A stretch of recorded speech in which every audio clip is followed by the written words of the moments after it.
What's up, you guys? Sean Ross Sapp, managing editor of FightfulWrestling.com. Fightful.com, you may notice things a little bit different. I'm up here in this corner. Denise is down there, and I don't know which way to point, but she's in a different corner, trying to zoom out the shots. We'll have a pretty canvas up there next time, don't you worry. But I am joined by Denise. Denise, it is very humbling to have the second best hair on a podcast for once, but that's where I am in life. You had an eventful week, too. I was telling you off the air, congratulations on your award.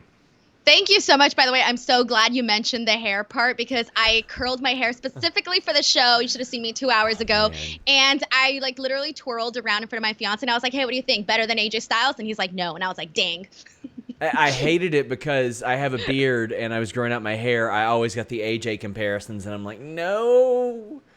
Like the brown hair, the waviness. I see it. Oh, it's tragic. But we have Monday Night Raw to talk about. We got lots of wrestling to talk about. There's a lot going on in the wrestling world right now. And FightfulWrestling.com, Fightful.com is the place to bring you guys all that news. But we're going to talk about Monday Night Raw right now. Denise, we had quite a bit of stuff this week. A top contender match. The Fiend showed up. But I think a lot of it was setting the stage for next week's season premiere. I know. The season premiere, I was like, all right, so this makes it the season finale. Okay, I get where we're going now. Yeah, and they wouldn't say season finale tonight. They would just say season premiere next week, So whatever, we'll be all right. But Seth Rollins comes out. He talks a little bit about The Fiend, talks a little bit about Braun Strowman, and Braun Strowman welcomes him in his own Braun Strowman sort of way. And I kind of like the Braun Strowman line with Bray Wyatt. I'm not out here playing Mr. Rogers with puppets. I loved that. That's a type of line that Braun, like a lot of people, you don't want them to like minimalize what Bray's doing. But for Braun, I think it's perfect. You know what? And it was funny too because when Seth Rollins came out and he was cutting this promo, I was like, you know what? I really want Seth to push that fear more though. I kind of felt that was one of the things that was lacking in this promo was I didn't feel that Seth Rollins feared the Fiend as much as he does in last week's closing segment and even tonight's closing segment. So that was one of the things where I was like, you know what? I really would have loved to see that a little bit more. But then when Braun Strowman came out, he kind of brought brought me back into place with that. And when he said that Mr. Rogers line, I was like, done, sold. This is hilarious. Guys, a reminder, if you want to donate a super chat, you can get your questions or statements read on the air. Or if you subscribe to FightfulSelect.com, I'll answer as many questions as you guys want over there this week. I got it going next week as well. Plenty of stuff over there to keep you satisfied at FightfulSelect.com as well. Rollins and Strowman go back and forth until they just decide they're wrestling tonight. Like, what if the show was booked already? What if everything was laid out? What kind of situation would they be in? I think we see that all the time though, right? Yeah. Just ignore it. Yeah, it's like this is where an authority figure of some type would be handy, but the thing is, WWE always leans a little too heavily into those authority figures, and it ends up wearing out its welcome pretty quickly, and they can't have that. That's not worth it. So it does make a little bit more sense, or not a little bit, a lot more sense than them just deciding matches on the fly among wrestlers. Because if that were the case, I'd be trying to book myself championship matches every single week. Like, why wouldn't you? But right. They ran back the Clash of the Champions match already. This happened a little bit tonight. We saw some rematches and all that. But there's also a 5-way this week for a title shot. So you have the champion with a lot of things on his docket already. You have Braun Strowman. You have the winner of a 5-way. And you have the Fiend. I think they got to work that in where Rollins might be a little overwhelmed at this point. I think so. So I have a whole theory opinion, but I'm going to save it towards the end because it would make more sense to say. But I'll just go ahead and give a head start that would be ideal of an excuse per se if Seth Rollins were to lose his belt. That could be a play on that. Yeah, and it would make a lot of sense. I mean, usually they don't book all this stuff simultaneously. So I kind of like this. It's a different aspect, and I mean, they are implying heavily that will be Rollins against The Fiend because that's the way they've built all this. But I'm not writing off Rey Mysterio just yet. We'll talk more about that later. The OC have some new music. What'd you think of that? You know what's funny? It took me a second to realize that. I actually didn't realize it until I saw your tweet, and I was like, wow, where was my head at? And then I reheard it, and I was like, oh, I like it. Edgy.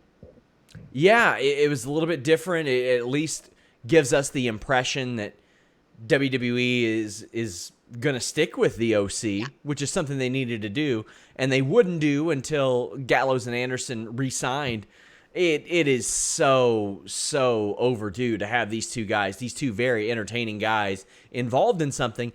And this match with the Viking Raiders, I keep on wanting to call them the War Raiders. The Viking Raiders, it's been built a little bit, and the crowd reacted accordingly. I was very happy with how well the crowd reacted to this match, Denise. You know, one of the things I want to mention about the Viking Raiders is, first of all, besides the fact that I love them and they're one of my favorite things to watch on one of my favorite parts of Raw, is that I've noticed that no matter what they're given, whatever they have to do, whether it's beat down some jobbers, on Raw, or, actually have, a competitive tag team match, whatever it is that they're given, they go and they do their very, very best, and they're very entertaining, and with no matter what, they tend to get over with the crowd. And today was just a perfect example of that, and I actually think that they gave Gallows and Anderson one of their best matches in a really, really long time. So a good match, exciting, and I'll mention something else later on. I'm like saving everything. I'm like, okay, well, I want to mention this, I want to mention that, I need to figure out what parts of the show I want to talk about this in. But literally, I can't put them over enough, and I think this was a real good matchup, and I would like to see it continue. Yeah, the Viking Raiders are over. Like, I wondered if it was just last week's crowd. I wondered if it was maybe just that offense. No, they're over. What WWE did apparently worked. I thought they were beating jobbers a little bit too long, but it worked. They're over. It's simple. It's simple. They go out there and they're impressive. And when something's impressive, like regardless of what they're doing or what they've been doing in the past, it's going to get over with people, I think. And again, Eric slamming Ivar onto his opponent got a great pop, a great reaction. AJ Styles gets booted from the match. I'm a big fan of Ivar doing that side slam where he just falls forward instead of down to his ass. I like that. The Viking Raiders just, again, big pops. There was like the corner senton that Ivar does where he basically throws an airborne Bronco Buster at somebody's face. I love it. It really works. Eric kicks out of the boot of doom and they win with the Viking experience. This is promising. If you're WWE, you got to think that you hit a home run right here with the Viking Raiders. For sure, 100%. Also, sorry to interrupt, how did they not send them to the Vikings versus Raiders game yesterday? How did they screw that up? Exactly. You got Rey Mysterio out there being called Nacho fucking Libre, pardon my language, but they couldn't send the Viking Raiders to the Vikings versus Raiders game. Dude, so many questions on that. I don't even want to get started. I'm just like, the whole day today, I'm sorry, but I had that in back of my mind every single time Rey Mysterio came. I was like, oh, look, Nacho Libre. This is so disappointing. That was a bummer. And I saw some people say, oh, it's not the NFL analyst's job to do that. Yeah, it is. It is the NFL analyst's job to promote other things on that network because that's a part of the deal. That's part of NFL's deal with Fox. Well, not only that, a person's job as an analyst, and you know this, for yourself, is you have to know stuff. You have to just, if you don't know, research, quick Google search, I don't know, do something, get a talking point, talk to their publicist. There are ways. And I thought that the approach, it was very condescending. I don't think he meant harm. I think that's probably the only wrestling that he knew. But, I mean, if that's all that you know, I don't know. I don't want to judge the guy too much, but woof, that was bad. Young Bibby says, do you think we're getting Bayley versus Carmella at Hell in a Cell or a triple threat with Charlotte? Did Carmella turn heel or still a babyface? Carmella is a babyface all the way right now. We'll talk more about that later. No, I don't think we're getting that at Hell in a Cell based on what happened tonight. But thank you very much for the super chat. We have several more. Matt Thomas says, 1, shout out to Wild Boy. Yes, our friend Wild Boy is back. And number 2, you are so tall. Yes, I am the tallest person around. I just want everybody to know how tall I am. Wild Boy sent one saying, "Thank you, SRS and my Fightful family, for all the love and support. Welcome to Fightful, Denise. Big fan Thank of you. yours." Look at that. Oh, thank you. You got your fans over here. Aaron J's fan says, "Lacey Evans is great. Working Canada." Let's go ahead and talk about that. All right, let's jump into. Okay, so I know that's later on in the show, but one of the things I do want to add is that Lacey Evans is improving. I think that after her whole program with Becky Lynch was done, many of us thought that that's it. She was done. She was exposed. She wasn't, we talked about this last week, how, she sort of brought down the Becky Lynch hype essentially with that program that they worked. She wasn't as hot as she was prior. We spoke about this already. But you know what? Kudos to Lacey Evans. She seems to be really getting back up there. Improving in the ring and definitely devoted to her character. Now, over the weekend, she posted a video of her getting pulled over by the Royal Mounted Canadian Police and issued a citation. And in character, she referred to herself as Lacey Evans, not Lacey Estrella or Macy Estrella, whatever her real name is. And she cut a promo on the cop. And the Mounted Canadian Police said, "Oh no," or at least two news departments who were taking this very seriously. She got ratioed on Twitter even for this, which is harsh. They said, "No, we didn't have anything to do with it." Well, then after all the backlash today, she came out and she said, "Yes, it was a gimmick. It was planned." The police officer agreed to it. And hey, he was a good sport about it. It was I thought it was pretty good, and it utilized her character really well. Thing is, Denise, sometimes, as we've seen with Kenny Omega, these people are in character every time there's a camera around. How do you feel about that, the approach she took and the backlash that she received? Honestly, I think it depends on the situation. For example, as a journalist, I don't like when I do an interview with somebody and they are in character, because I don't like that. I just personally don't. I'm here to have a serious conversation with you about your professional wrestling career or whatever we're going to talk about that day. But when it's certain things where it's okay, this cop agrees to do something funny with me. Hey, you know what? You're thinking outside the box. So why not? So I think that's my sort of train of thought. It really just depends on the situation. So I know you've interviewed a lot of wrestlers, and specifically I saw where you had interviewed a lot of WoW wrestlers, and sometimes they'll have them in character doing that stuff. There are some people like Silas Young. I was like, you know what? Anything that I talked to him about would be better in his manly man character. Broken Matt Hardy, Big Money Matt. I was like, okay, I can get something better there. MJF, I don't know if he's a character or not, but whatever he does, that's what works best for me. But you're right. A lot of times when, say, Kenny Omega last week with Sportskeeda, he said all that stuff, and then he implied this week that it was under character, but then doubled down on that by staying in character even more on being the elite. It's a slippery slope with a lot of these people, because this isn't Tyson Smith and Macy Estrella. It's Lacey Evans and Kenny Omega. And the best way that I can tell people is that workers work, and you have to always assume that they are working, but disseminate that information as best you can. But, man, she got some heat for that. They didn't even mention it on Raw tonight, and I was shocked they didn't mention it on Raw. That's insane. No, I totally get what you mean. And, I think it's also up to us as fans to be able to intelligently be able to say, all right, this guy, he was obviously in character, or, he's a straight shooter and he's talking to me how it really is. So I think that sometimes you just have to find that line. One of our old co-hosts, Alex's perpetual questions was, where does Ember Moon fit into all this? And tonight it was on the floor looking at the lights. She got beat by Lacey Evans. I thought they had a pretty good match.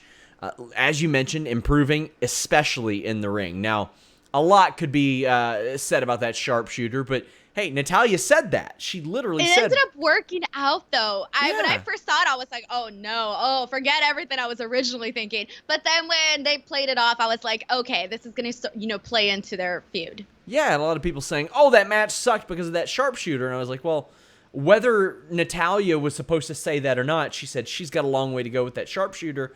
Okay, you covered for it. It worked. There were some really good snug strikes from Ember Moon that I liked. I love Lacey's slingshot dropkick into the ring. Natalya is watching on. Lacey had a really nice foot sweep while Ember was on the apron. I dug that too. And then you see a modified Eclipse outside. I did not see that coming, where Ember was hanging outside the ropes, swung around, hit that on Lacey.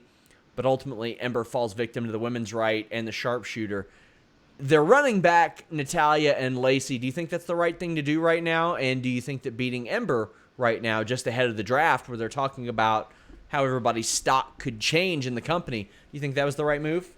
Well, considering the fact that I'm sure they still want to make Lacey a thing, I'm going to say it was the right move for them. And, you can't have her, again, in a program with Becky and then have her go straight down. So yeah. I think it was.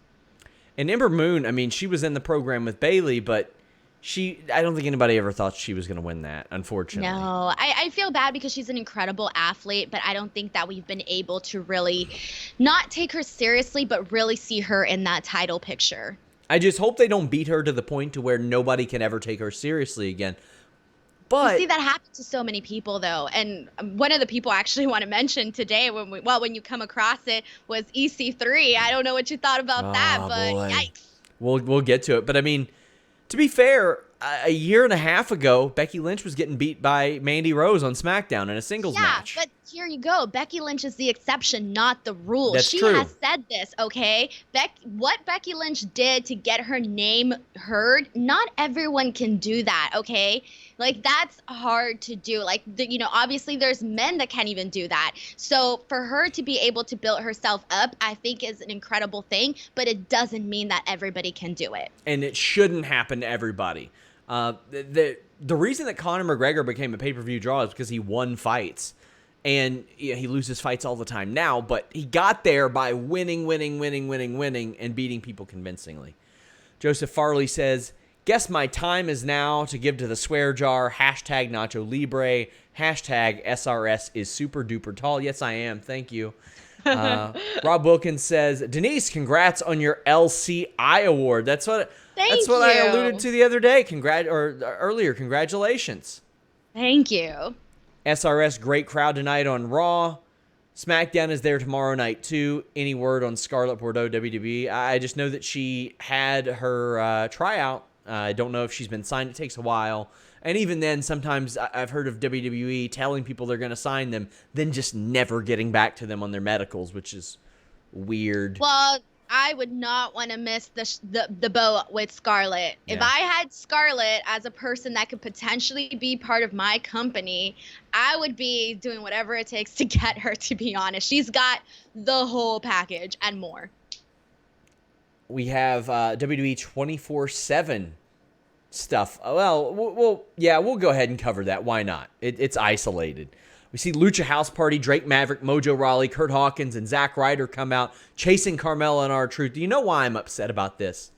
Why? Okay, so in Toronto, I was there after years and years of pestering WWE. Hey, let me have some media access. They give me the junket, and I get to interview 14, 15 people. R-Truth and Carmella are two of those people. Do you know the subject in which I discussed with them? The belt, the 24/7. Yeah, of course. And I said, hey, R-Truth, are you worried about Carmella coming after your title? And he goes, no, that's my dog right there. I had that in the can until next week. After 6 weeks, I was going to finally release it. But it's okay. That's why you got to do it right away. Time is money. Had to. But, I had 15 other interviews there. And Braun Strowman and Becky Lynch and Kofi Kingston. All that stuff took priority in. Oh. You should clip it out, at least that part, and post it up. I've already posted it. I'm to hell with it. I'll run the articles and edit them accordingly. But Carmella says that she's exhausted and can't keep running anymore. Truth hugs her, comforts her. He's a good friend. As he said to me, he said, that's my dog right there. I am not afraid of her winning this championship. I trust her. Well, then she rolled him up, and she won the title. But then he raised her hand, and they hit the bricks. He ran out of there. So here's the thing. In character, was it planned, or did she pull a fast one on him? No, I think it was like it was a tactic, like, a Hmm. plan because she went out there. She's like, I'm so tired, of people always trailing us and being behind us. But so it was kind of like she formulated this plan since, okay, I'm a woman and all these men are not going to want to attack me, but we're That's a still good a thing. point. So me holding the bout, it's for us, in a sort of way. And no one's going to want to take it away from me. But then obviously when the women came out, then it was a whole different story. So essentially they're back to square one. But I actually thought it was going to be the opposite thing. I thought she was going to convincingly get the guys to go away, and then she was just going to pull a fast one on him. And Yeah. I thought that's how she was going to turn. So I was expecting something a little different. So I actually like the involvement of her having it, and then the women being like, all right, well, let's do this. Well, I'm glad to see Carmella back in action. That woman is just ridiculously versatile. Everything that she has been given, she has made work. Everything. She's won 2 ladder matches. She's been like a Battle Royal winner at WrestleMania, women's champion. She's done all kinds of stuff. Good for her. And I don't know if I've discussed it with you. I mean, I remember when she was shoehorned into the Enzo and Cass act, and it didn't look like a good fit. You fast forward, she is far and away in every measurable manner the most successful part of that trio. Like, it's not even a debate. Merchandise sales, ticket sales, effectiveness, promo, all that. Well, promos in WWE now because she's had more of them, and you don't get that sample size from Enzo and Cass anymore. And we don't know what's going to happen with those two. But she's made an incredible career for herself. Goes to say hard work pays off, right? Well, one of the things when I saw your tweet listing her accomplishments, and I went back and I was like, oh man, those are all true. That all happened. And I feel like it happened so fast, though, like within the last couple of years. And I didn't realize how much she had done until I saw it laid out in paper. She's like, I guess within WWE, I would play that up in the draft too, because she was, I believe, the last draft pick in 2006, quote unquote.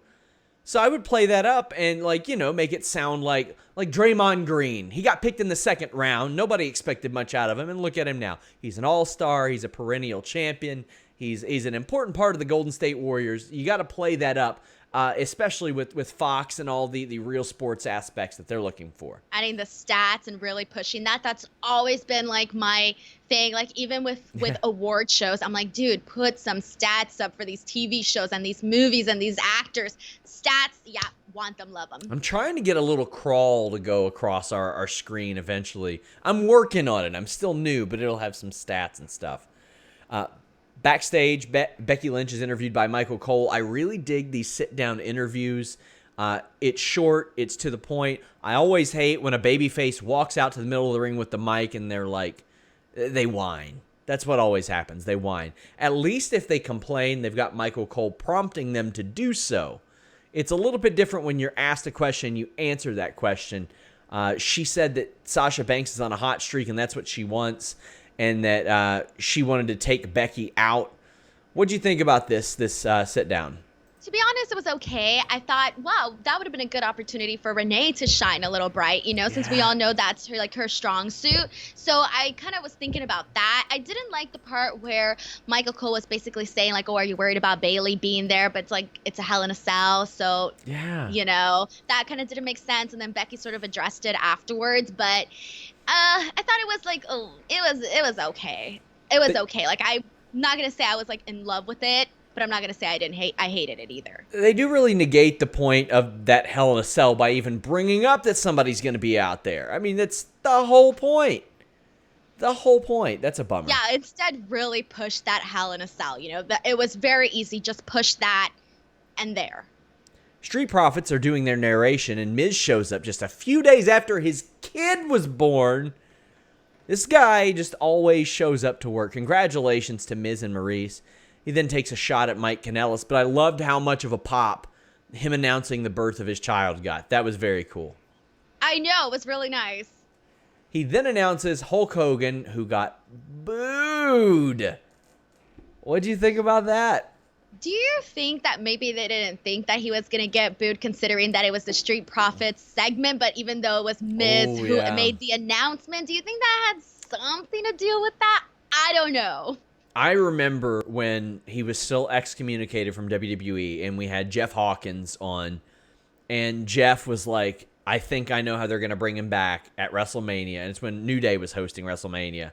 And it was going to be New Day bringing him out. And I was like, oh, God, they would do that. Fortunately, they didn't. They didn't.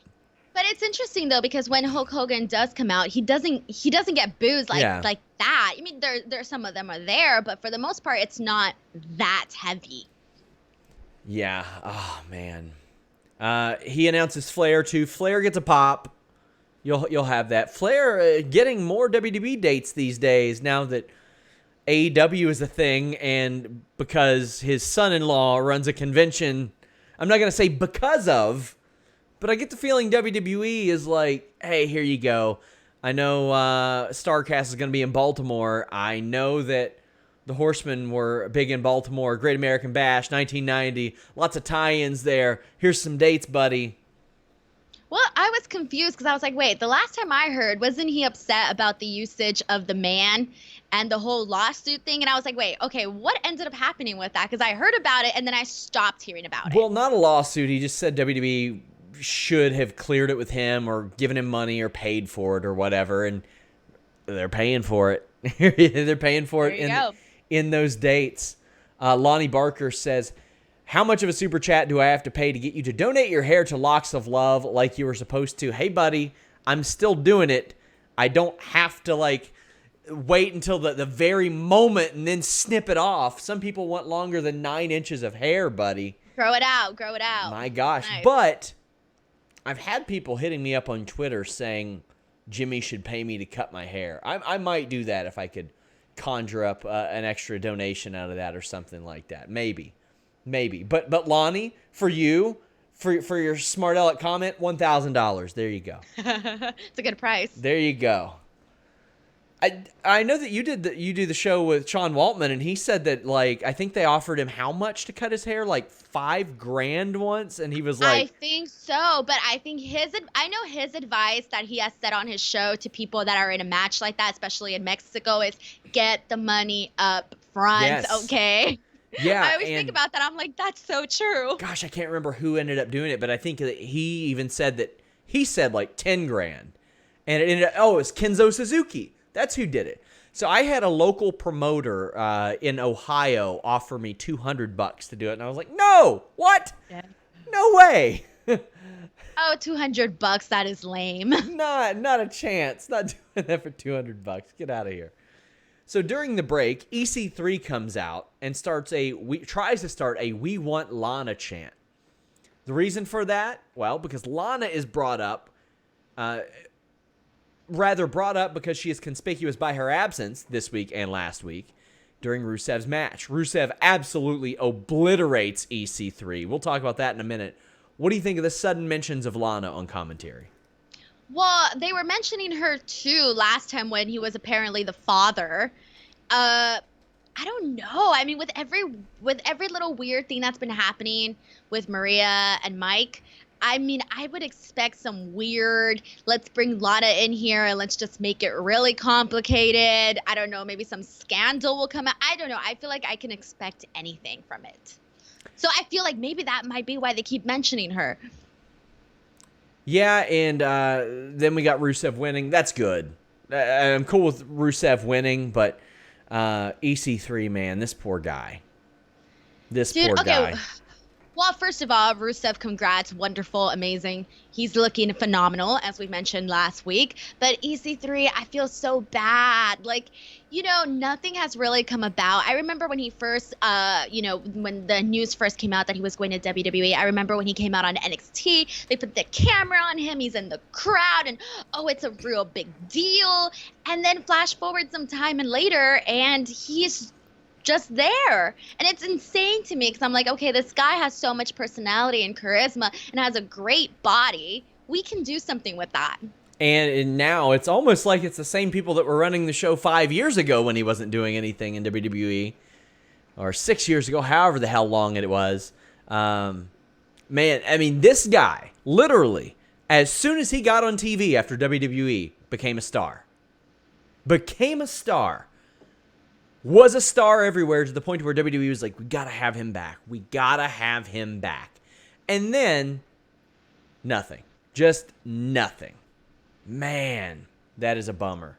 That Unfortunate. He's got it all. He's not cut. I think he's cut maybe half a promo with like Mandy and Sonya Deville backstage, and that was it. I don't even remember that. That should tell you everything. Oh, it's so sad. They should legitimately move him to NXT if they had to. He is unlike most of the people on NXT. He is a monster, comparatively speaking, physically to those guys, and could fit in very well over there. And not just fit in, but he could stand out over there well. And that's the important part. And he doesn't get to do that here. But he did become WWE 24/7 champion last week for the second time. It's one of those things where, you don't want to think, oh, this guy would be better in, elsewhere, dare I say AEW, but it's one of those things where you're like, he would be better in AEW. And that sucks, to say because, you're, in the biggest promotion in the world. We want to see you succeed. But, we have seen it where, some guy gets lost in the shuffle or he's being put down, whatever, but then eventually can come back to the top. So there is hope. And I have somebody saying, Rusev doing the same stuff as 4 years ago. What, winning matches? What's wrong with that? He definitely doesn't look the way he did 4 years ago, that's for sure. So I'm sorry, but Rusev can do whatever he wants. He's pulling it out there. He's pulling it off. Yeah, I'm okay with it. He needed a renewed push. The guy kept getting over and kept doing cool things. Sasha Banks defeated Nikki Cross. This match was a long one. Some really solid technical work here. Some arm drags and monkey flips. Then they do the old Bam Bam bomb on the outside where they got somebody on their back and they drop down. That was a really good spot. Some good work in here. Sasha hits a really hard Meteora, works over Nikki's leg. Nikki does a body press to the outside, catches Sasha in the ring skirt, where I'm assuming that she attacked Sasha, but because of the shaking camera, I couldn't tell what was going on. You deal with a lot of production stuff. You've seen a lot of things. Why does that still happen? I have no idea. Some people, I really don't know, honestly, on that one. But nobody likes a shaky cam. That's it. It's not artistic. No one likes it. It drives me nuts. I feel like I'm watching Cloverfield every Monday. It is nuts. Nuts. Banks rolls through a body press and taps out Nikki with a bank statement. After the match, she does it to Alexa, too. Now, I said last week I want Sasha to beat some people up. And maybe I'm picky. Maybe I'm just picky. But I'm like, damn, the tag champs? After last week, we saw every set of tag champs lose. I'm okay with Sasha winning a singles match, but I want to know your thoughts on this entire situation. I agree with you, by the way. I don't think Alexa actually tapped, though. Yeah. Well, I mean... I don't think she actually did, yeah. Which is like, you can read between the lines for that one. But, no, I agree with you, but it's one of the things that we've seen happen so often. I mean, Braun Strowman just did that last week with the Raw and SmackDown Tag Team Champions. It's one of the things where they're trying to build them back up. So what do? You attack the Tag Team Champions and try to go from there. And I feel like that's what we're seeing with what happened with Sasha. But, not a big fan of it, but what can you do? And I had a report that came out this week about the Revival. They had not signed new contracts as of their title win at Clash of Champions. And the thing that I had always heard that they were telling WWE was, we just want you to care about the tag team division. We want you to treat it right. I don't know if the way that they've treated it over the last few weeks, Rollins and Braun winning after barely being a team, that's okay. That's a main event title picture. Then Ziggler and Roode beating everybody in the division in one match, that's rough. Them winning the titles right after, but then getting beaten right after that too. Alexa and Nikki getting beaten over and over and over again. That's rough. Then the Revival getting beaten every week. Tag team wrestling can be an attraction, can be a very good one. I believe there is talent there that rivals that of the days of the APA, the Dudleys, Too Cool. We've seen it. Yeah. We've seen it. The Usos and the New Day. Yeah. I mean, come on. How many matches that were amazingly great for months did they have that were consecutive? So we know when they do it, they can do it wow, and they do have the talent. It's just a matter of utilizing it. Do they have the personalities? Maybe not. That's okay. It's okay to not have the personalities of Edge and Christian. That's fine. You're gonna run into that from time to time. But man, I want to see tag team wrestling both on the women's and the men's side treated better. That's why I was like, man, I wouldn't hate it if Lacey and Natalya became a team out of all of this. Wouldn't hate it. You'd have Natalya, excellent worker. Lacey, a little bit green. She could use the guidance. You've got the Kabuki Warriors. You've got Fire and Desire. For the love of God, I don't know if they're going to put Riot Squad back together or what's going on there, but Ruby's not back until January, so quite a ways to go there. It's just, it's and very they have frustrating. the belts. Make it a big deal, Yeah, I was surprised that they didn't have a women's tag title defense on like the first episode or two of NXT, because if you can cross those brands, why not do it? Why not just why not have Alexa and Nikki face the Horsewomen or somebody like that just to do it? Rob Wilkins says, Brutus the Barber Beefcake should cut Sean's hair at StarCast. Well, Brutus would have to get booked first, wouldn't he?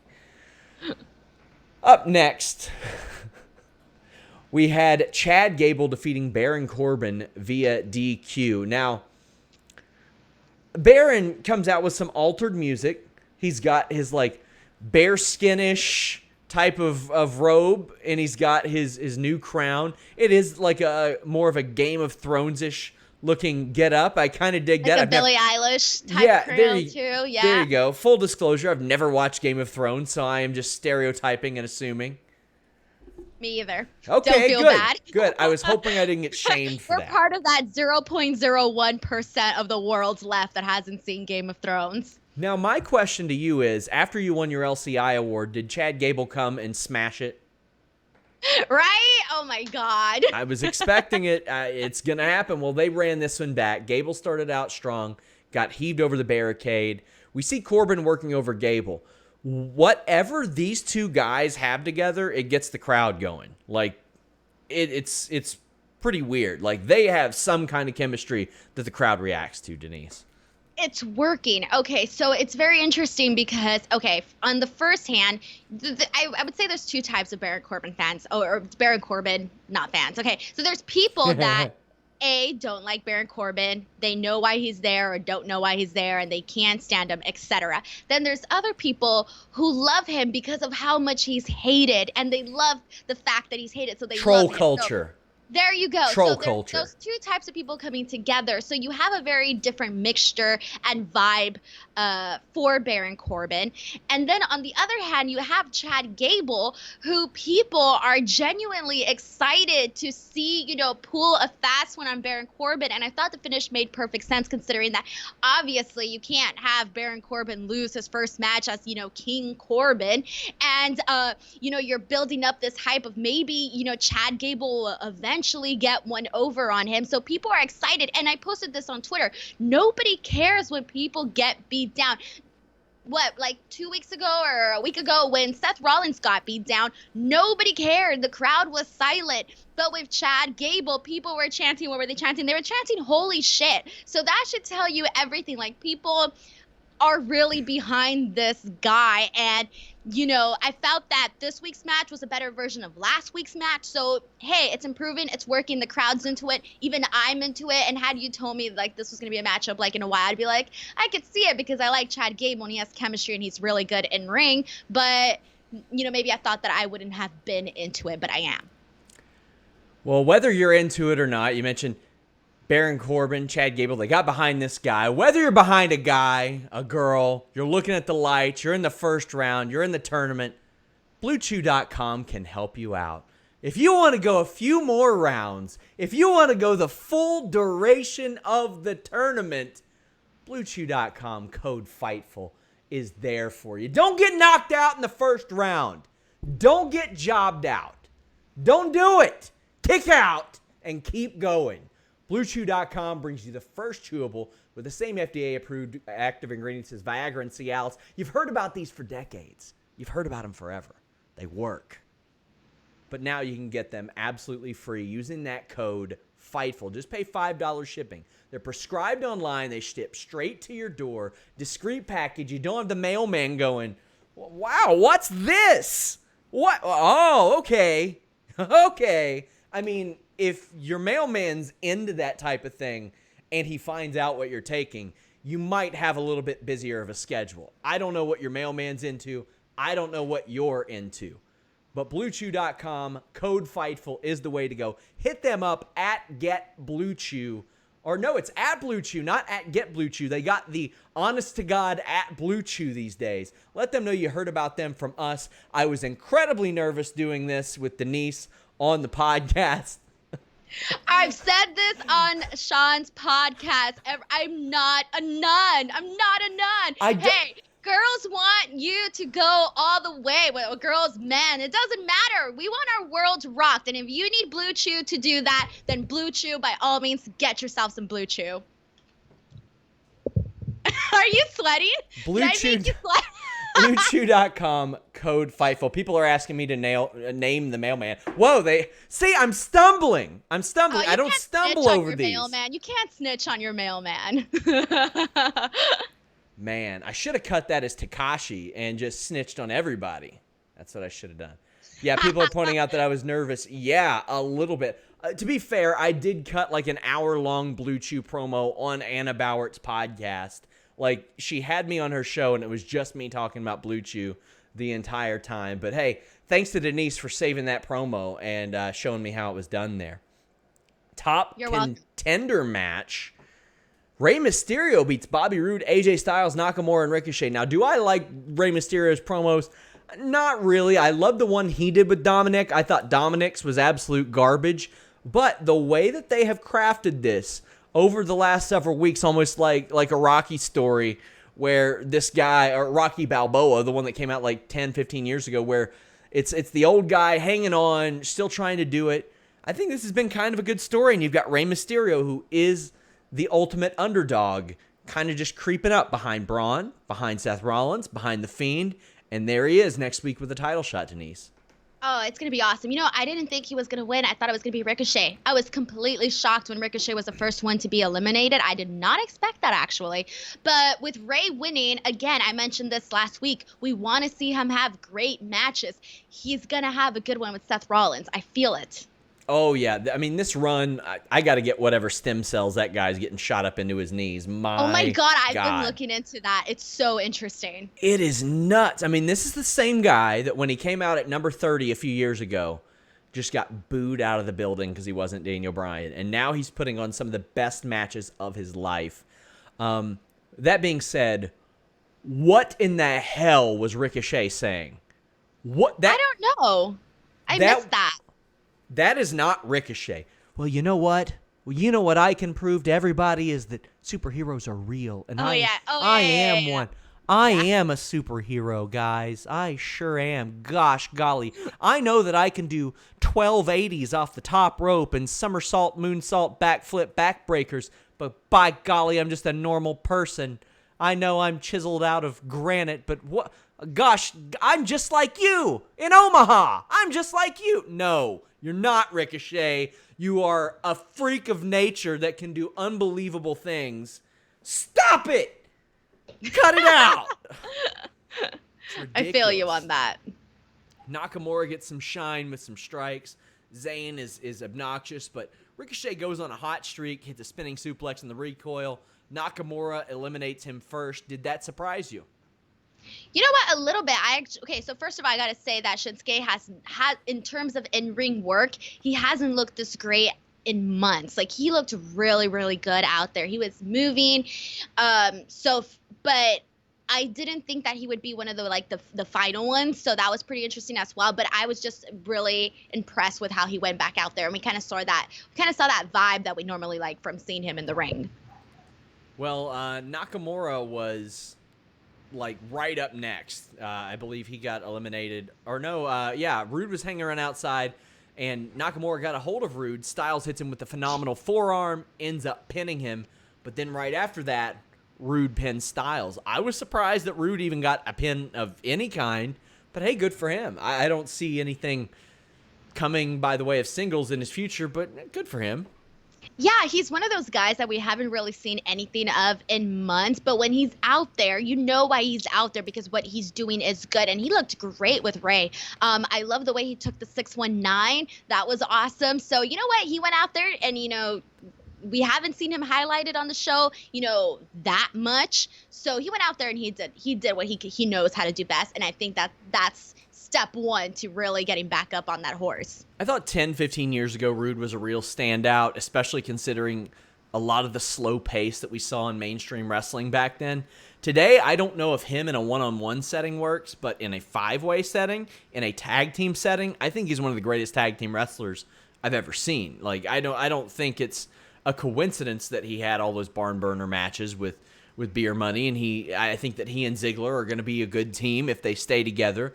But I don't hate seeing him beat Styles here, even though I think that Styles maybe should have been protected. I think they could have got a little more heat out of this for Ray, as much as the crowd reacted, if it were him beating Styles, because Styles is such a son of a bitch on this show. I think it would have worked, but Mysterio avoided the glorious DDT, 619, and the frog splash. Oh, Nacho Libre did it! Yay! Little old luchador. There you go. My God, I'm still so mad about that. They're going to get Human Tornado to come out there as El Snowflake for him. That's the only thing I know about that movie. I haven't seen that either, but I'm a Human Tornado fan. You take what you can from it. It's okay. So Rey Mysterio next week faces Seth Rollins. You've already said it. They're probably going to have a really, really good match, especially Rey Mysterio this day and age. He does what he does, and that's go in there and wrestle. He has that fantastic chemistry with Andrade, and then we haven't necessarily seen someone pull special chemistry out of Seth Rollins, I don't think. We've seen some good matches, but that stuff with Brock was really good. I mean, yes. I felt hyped at WrestleMania, but it was Mania and it was the opener, and there was a lot of factors that went into that. Yeah, and that's not like a match that we could, like, in a year from now, they can't pull that up and put that on a random Raw and be like, remember the barn burner these guys had? Because Brock ain't going to work Raw. I mean, maybe he will if they need the ratings real bad, but like, I think that him and Seth Ray and Seth could have like some spectacular chemistry, and then 6 months down the line, we're heading into WrestleMania, and they're like, hey, remember that kick-ass match they had like back in September, October? We're going to see that again tonight. Seth had his hands full tonight, though, as he faced Braun Strowman, won via DQ. This was Rollins getting his ass whipped early on. I kind of feel like matches with Braun Strowman that aren't fast-paced, go, big moves, weapons involved, don't really get over as well with the crowd. And so I didn't really feel like the match itself was like really, really exciting. What I really liked, though, was the post-match stuff. Yeah. Well, Braun ended up getting worked over a little bit, super kicks and frog splashes. But as Braun was taking over, he mowed down Rollins. He was setting up for the power slam, and then the Fiend's music hits, Denise. And it had been teased all throughout the night, like Firefly Funhouse. But we didn't see that throughout the night. We just saw the clips like, hey, it's coming, hey, it's coming. We didn't actually see it, though. What do you think of the way that the Fiend was used tonight? He attacked Braun Strowman.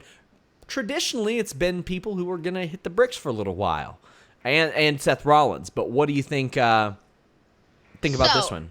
Okay, so in terms of what I thought, at the beginning of the show, I literally wrote down this question on my notes, was who should win at Hell in a Cell? Because at first I went in thinking, okay, well, Seth's reign hasn't really been solidified, as champion, but yet Bray Wyatt is so hot.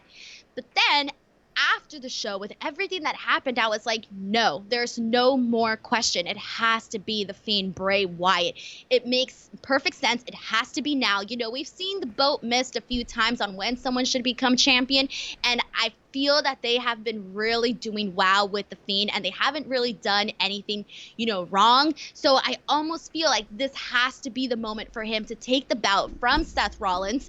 And because, with Seth Rollins, we don't, he's, no matter what, he's going to stay on that same spot on the roster. There's not really anybody that we can really see him like really going full forward. We've already seen what he can do.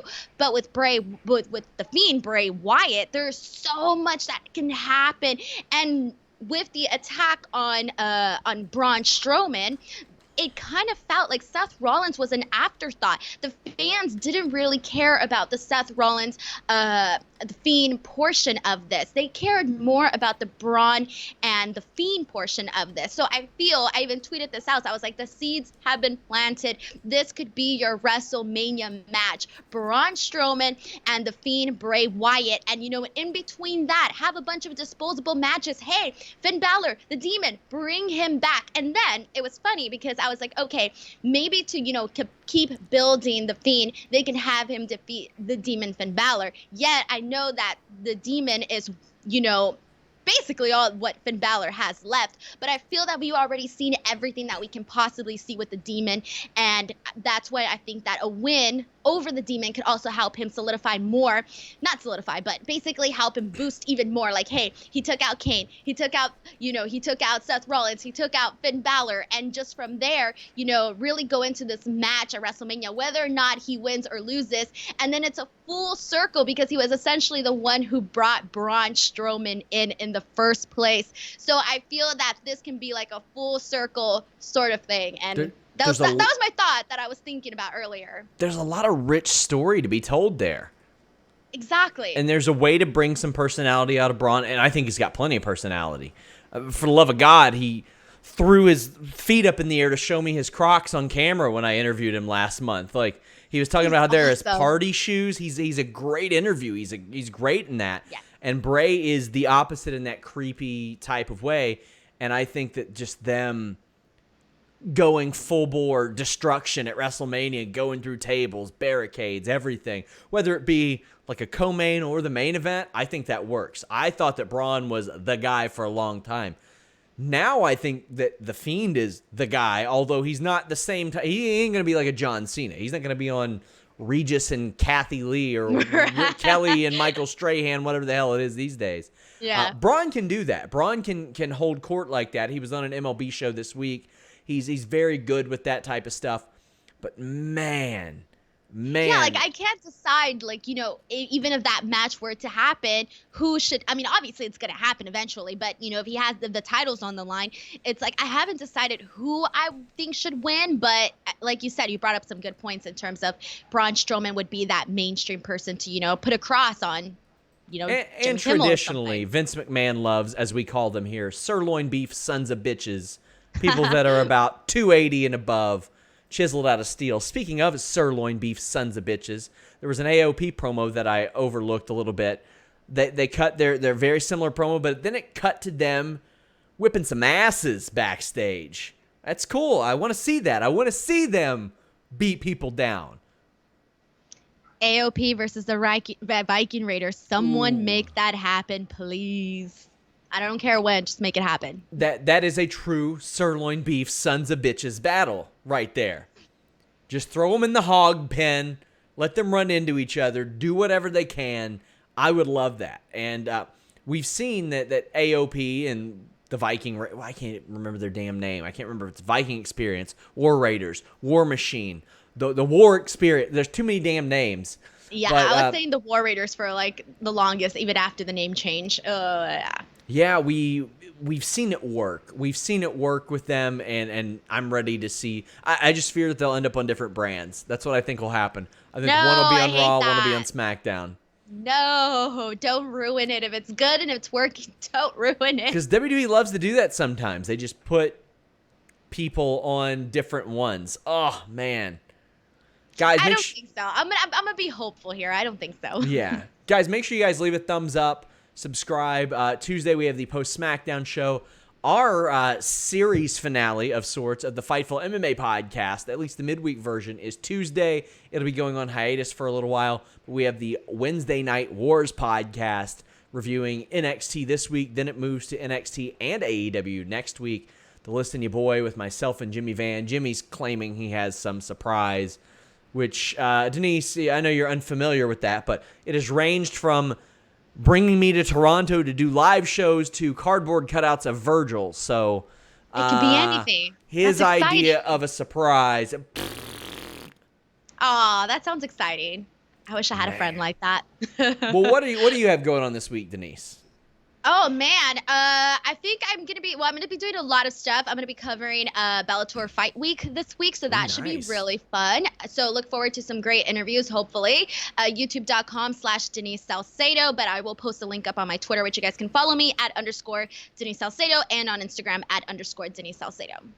Of course, make sure you guys check her out on Twitter. Check out Instinct Culture. She does a lot of great stuff. Which Bellator show? There's two of them. Is it the one in? 228. Okay, the 28th. That is a pretty damn good card. That's the Yeah. Pitbull Archuleta show. They got Henderson versus Jury this weekend in, I think, Dublin or something. But this weekend on Bellator, guys, there's Lyoto Machida, Gegard Mousasi, Patricio Pitbull, Darian Caldwell, Corrales, AJ McKee, who you guys will know if you don't know him, Georgie Karakanyan. I always joke that Bellator loves to headline any show with a Pitbull brother. They are doing that this time. So make sure you guys check out Denise's coverage. She's doing all kinds of cool things. Listen to me still stumble over myself after that Blue Chew promo. That's the only time I've been nervous doing a Blue Chew promo. Oh man. Ever. My God. Guys, thank you all so much. Until next time, we're out.